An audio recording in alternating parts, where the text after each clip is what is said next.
Assalamualaikum warahmatullahi wabarakatuh. Tidak sempurna iman salah seorang dari kalian sehingga menjadikan aku lebih dicintai dari orang tuanya, anaknya, dan seluruh manusia. Hadis riwayat Bukhari. Dari hadis ini kita tahu bahwa indikasi orang beriman adalah dengan mencintai Rasulullah. Lalu pertanyaan sederhana, apakah kita merasa mencintai Allah dan Rasulullah? Dan jawabannya sering kita dengar sebagai muslim.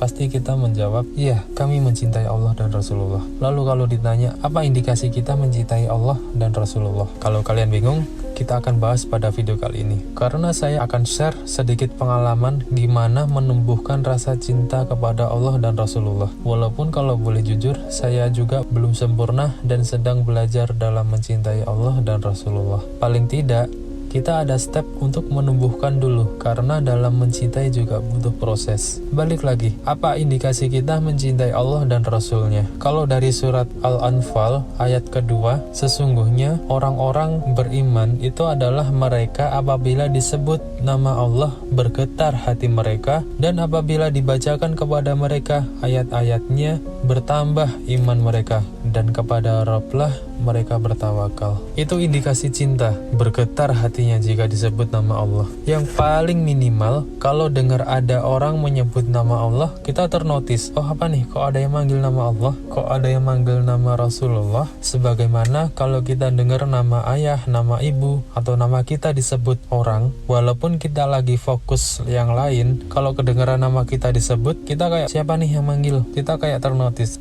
Itulah getaran kecil di hati yang harus kita jaga, kita kembangkan. Kalau level para ulama, para sahabat seperti Umar bin Khattab, semoga Allah memuliakan beliau, setiap mendengar bacaan Quran, pasti hatinya bergetar sampai menangis. Hari ini kita nggak akan belajar selevel itu. Jadi hari ini kita fokus untuk menumbuhkan rasa cinta kepada Allah dan Rasulullah. Karena menumbuhkan cinta pada Allah dan Rasulullah itu penting. Pertanyaan terbesar kita, gimana kita bisa mencintai Rasulullah sedangkan kita aja nggak pernah ngeliat, bertemu, apalagi berinteraksi dengan beliau. Lalu gimana lagi cara kita mencintai Allah? Jawabannya sangat bisa. Gak mungkin Allah memerintahkan sesuatu yang gak bisa kita lakukan. Dan sebenarnya kita sering menjumpai fenomena di mana ada seseorang yang sangat mencintai sampai level fanatik padahal belum pernah ketemu, yaitu kepada idola mereka seperti K-pop, grup band, aktor film, dan sebagainya.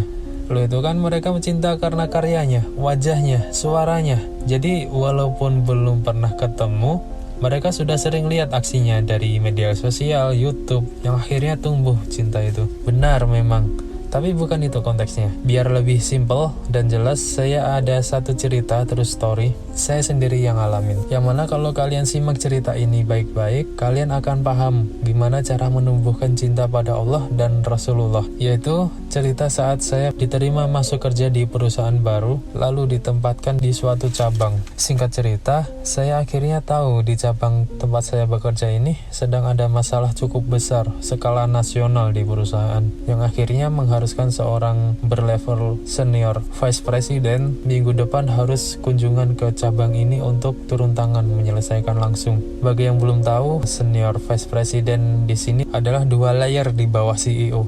Karena saya masih karyawan baru 1 minggu kerja, bingung harus ngapain, nyiapin data apa aja nih. Yang di sini kerja kantoran pasti ngerasain ya vibes-nya gimana kalau lagi ada seorang petinggi perusahaan mau kunjungan. Segala disiapin, yang gak ada tiba-tiba ada. Padahal kunjungannya cuma 1 jam 30 menit, tapi persiapannya udah berhari-hari sebelumnya.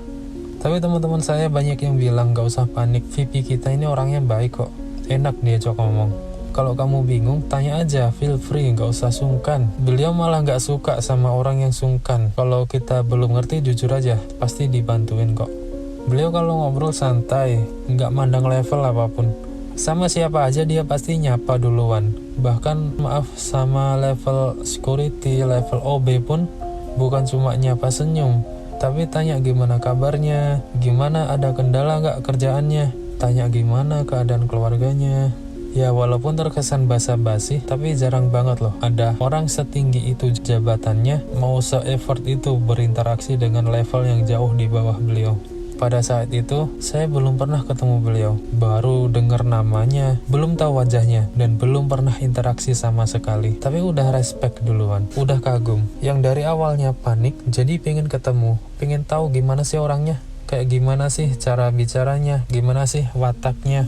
Apa yang kalian rasakan setelah dengar cerita barusan? Jika kalian ada merasa kagum sama beliau, ada respect, ada rasa heran kok ada orang sebaik itu, artinya kalian udah mulai tumbuh rasa cinta, walaupun kalian belum tahu namanya, apalagi ketemu. Kagum, cinta, memang tidak harus dengan melihat, karena itu semua wilayah hati. Jadi, kita sangat mungkin mengagumi Rasulullah, mencintai Rasulullah, walaupun belum pernah ketemu. Caranya gimana? Sama seperti yang kalian lakukan barusan, dengerin atau baca kisah-kisah hidup beliau. Selain dari sudut pandang beribadah, coba cari tahu juga akhlak beliau, gimana beliau menjaga sikap, gimana beliau jika bertemu sahabat yang miskin, gimana beliau jika bertemu sahabat yang kaya. Apakah sama? Coba memahami dari sudut pandang hati, insya Allah bisa dirasakan. Lalu bagaimana cara mencintai Allah? Caranya adalah dengan mencintai Rasulullah, mengikuti sunnah-sunnah beliau, sering-sering berbisik dalam doa, minta petunjuk agar ditanamkan rasa cinta pada Allah dan Rasulullah. Katakanlah, Muhammad, jika kamu mencintai Allah, ikutilah aku. Niscaya Allah mencintaimu dan mengampuni dosa-dosamu. Allah Maha Pengampun, Maha Penyayang. Surat Ali Imran ayat 31. Masya Allah. Tidaklah mungkin Allah memerintahkan sesuatu yang gak bisa kita lakukan. Kita harusnya menyadari bahwa Allah menciptakan manusia lengkap dengan sesuatu yang tidak dimiliki makhluk lain, yaitu akal. Tapi tahukah kalian tujuan diciptakannya akal? Akal diciptakan bukan untuk mengetahui segalanya, tetapi akal diciptakan untuk mengakui dan mengenal yang punya segalanya. Insya Allah di masa yang akan datang saya akan share video-video menarik lainnya. Maka jangan lupa subscribe dan nyalakan notifikasi agar tidak ketinggalan update-nya. Wallahu alam. Jika kalian punya pendapat lain, silahkan tulis di kolom komentar. Saya masih ada 2 video bermanfaat lainnya. Silahkan klik sebelah kanan atau sebelah kiri. Sampai jumpa di video selanjutnya. Assalamualaikum warahmatullahi wabarakatuh.